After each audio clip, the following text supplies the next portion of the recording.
Ladies and gentlemen, welcome back to the Locks of the Day podcast. This is episode number 95. I'm here once again with Zach and Andrew. NFL playoffs have finally begun. We are underway for week one of NFL playoffs. We are here to lock you in with all of our favorite locks of the week one playoff week. We're also going to bring you a little three-leg anytime touchdown parlay, which is a plus 1725. So that's a 17.25 to 1 odds. Great odds for only three players to score. We love all of them. So let's get right into these picks for you for playoffs. Andy, you got the first three-star kid. Go ahead and give it to him. Yes, sir. 3-star for this weekend is going to be Chargers plus 3.5 out of minus 110. I expect a tight game here. Both defenses have been really solid with passing Chargers. They're both in the top 10 for least amount of yards given. Both teams let up under 20 points per game. Chargers and Pats both have a very good run defense. Both have really good run defense. Both in the top 10 for least amount of rushing yards per game against, and both teams also in the top 10 for least amount of receiving yards uh, against per game. But Chargers do one thing slightly better than the Patriots on defense, and that's takeaways, especially interceptions. Chargers are third in the league in interceptions at 19, while the Pats only have 10. Drake may gonna have to be a little more cautious, think about where he's gonna throw the ball on Sunday night. That'll always be in the back of his head. The Chargers have two guys that have 4 picks. Derwin James got 3, so it's a tough defense to get through. But I also feel like the Chargers are more tested this year out of the two teams. Even though KC wasn't good, they still had to play them twice. They beat them twice. And they Chargers schedule, they had to play the Colts when they were hot, lost to them. But then they ended the season off with Eagles, Chiefs, Cowboys, Texans, and Denver, which they sat a ton of guys for. But if you look at the Pats, they're beating up on teams at the bottom of the barrel, just shit teams. 14 out of the 17 teams that the Pats played this year finished under 500. So just let that sink in for a little bit. Like, yes, the Pats might be 14-3. Yes, the Pats might be putting up fucking 30 plus points a game. Like, yeah, they're doing that against the Browns. They're doing that against like these shit fucking teams, the Bengals. It's like, come on. Like, you're doing it against teams that don't have good fucking defenses. So I just think the Pats are going to have their hands full in this game with a solid run defense and a solid pass defense to get through. And the Chargers, not asking the Chargers to win here. We're not asking to win. Not asking for a money line here. We just want 3.5. So just give me the Chargers plus 3.5 here at a minus 110. Lock that in with 3 stars. Bang. Love it. And I'll rip you with another three-star. Easy money here. I love it. Going with for Buffalo, Josh Allen, 230 plus passing yards at a minus 115 versus the Jacksonville Jaguars. Josh Allen, in my opinion, is still the best QB in the league. Some will say no. Some will say yeah. I mean, the dude has no help. Yeah, he has a running back. That's about it. But he's just a fucking animal. This season, he's only averaged about 215 passing yards per game. The only thing is now he's entering playoff mode. Josh Allen's playoff mode is completely different. The only man he loses to in playoffs is Mahomes. And yet he outplays Mahomes every single time he plays him. He just happens to lose. And obviously, we know there's no Mahomes these playoffs. So I think Josh Allen obviously knows that. And he thinks that this is his chance to maybe get this opportunity for a freaking Super Bowl that I hope he wins. Because he obviously deserves it. Might not happen, but we'll see. He's got a tough game already versus the Jags. But in his playoff career, he averages 258.38 passing yards per game. That's an additional 40 yards from this past regular season. I mean, the dude fucking balls out in playoffs. There's no ifs, ands, or buts about it. He always shows up, always performs in a big game. I have no doubt about him doing that. And yeah, like I said, he doesn't have any major receivers on his team, but he's so good at extending the play, it almost doesn't matter. Like, the dude will fucking scramble around for 15 seconds. And if you can't get open by then you just fucking suck. But yeah, he gives his wide receivers so much time to get open. The Jaguars are also ranked 21st in pass defense, giving up the 12th most passing yards per game in the league.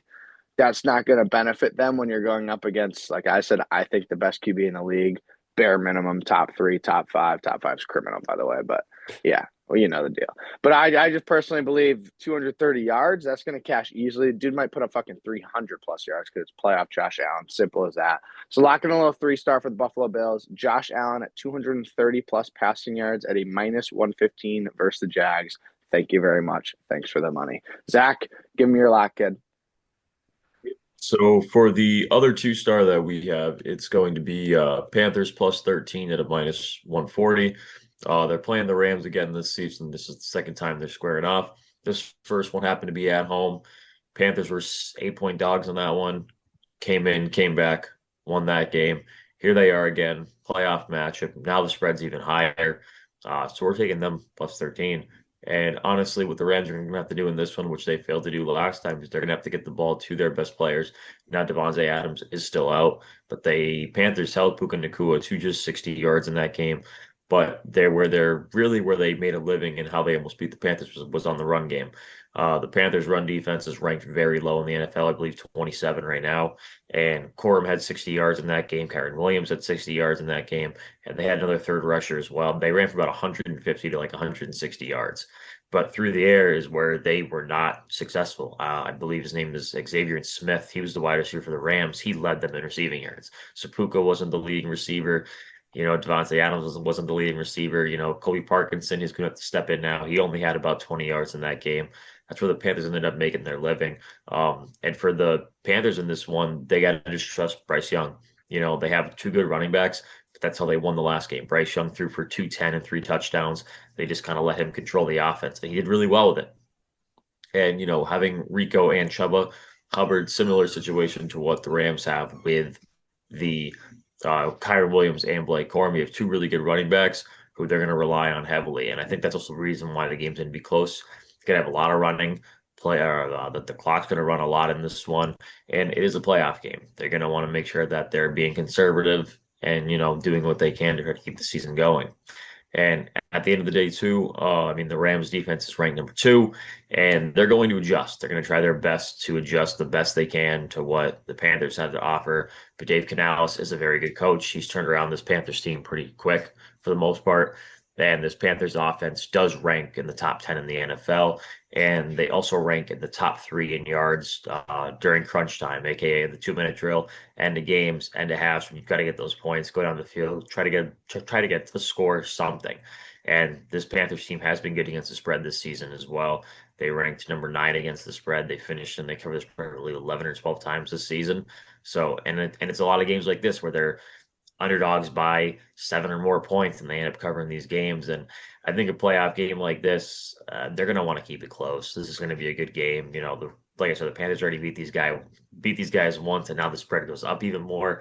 And both these teams are pretty much healthy, with the exception of the Rams not having Devontae Adams. So Panthers plus 13 and minus 140. That's going to be your 2-star. We're going to roll with it, and we're going to sweep. Beautiful. And just for the record, I remember before the season, we were saying how the Panthers were such a sleeper team. Here they are in playoffs. We said it multiple times, multiple different podcasts. We said, watch out for the Panthers. They started off like dog shit, and here they are. They somehow won that shitty division, and now they're playing the fucking Rams. We did pretty well in the futures, though. Yeah, I Sutton hit both mine. smacked, Is that kid? Warrant. Yeah. We That swept. hit yours? No? You missed it by 1? I know the Saints missed. Oh, yeah, but And barely, though. And Bryce Young missed by like 120 yards because he missed a game or two. Yeah, damn. Yeah, but he had that one game against Seattle at the end of the year when it rained and he threw for like 40 fucking yards. Yeah. I remember that. So yeah. that's what killed it, because That if he had killed it. just had his normal game of like 150 yards, or if he had a normal game that game that he had played, then it would have been fine. But because he missed that one game, it kind of screwed us. Yeah. Easy. But you had Warren. I had Warren over 600 receiving yards and Vikings. 9.5. Yeah, easy. Free. And then simply just Cortland Sutton over like 950. Yeah, obviously got over a fucking 1,000. Yeah, whatever. But anyway, all right, we're gonna give you our anytime touchdown parlay. Like I said, the parlay odds are a plus 1725. Toss a little sprinkle on it. Toss $5, $10. $10 pays you $172.50 profit. 182 to the pocket with your $10 bet back. Why not? Andy, what do you have for your touchdown, kid? You already hyped him up. Josh Allen minus 135. Easy. Fucking 3 most rushing touchdowns in the league right now. He's a QB. Yeah, it's a fucking lock. What do you have over there, Zach? I got a Bears tight end, Colston Loveland, plus 200. That's who Caleb Williams is going to lean on to try to get a win this Sunday. Right? Yeah, Sunday. Are they playing Or no, they're playing Saturday. Saturday night. So they're going to lean on him on Saturday night to get the dub. The Packers defense hasn't been the same, and he's leading them in receiving yards this year. So I can see it. I can smell it. It's in the air. So yeah, he has been balling. And I'm going back with the Bills. It's going to be a very high-scoring game. Josh Allen's going to fucking ball out, like I said. I'm going with his wide receiver 1. Give me Khalil Shakir anytime touchdown plus 250. Take that shit right to the fucking bank, okay? We have Josh Allen, Colston Loveland, Khalil Shakir. That is plus 1725 for all three. You really can't beat it. Love it so much. You boys got anything else? I'm all set. Love it. Well, enjoy the first round of playoffs. There's going to be a lot of crazy action coming in. Those are our favorite picks of the weekend. Thank you so much for tuning into the Locks of the Day podcast, episode number 95, and we will see you next week. Peace.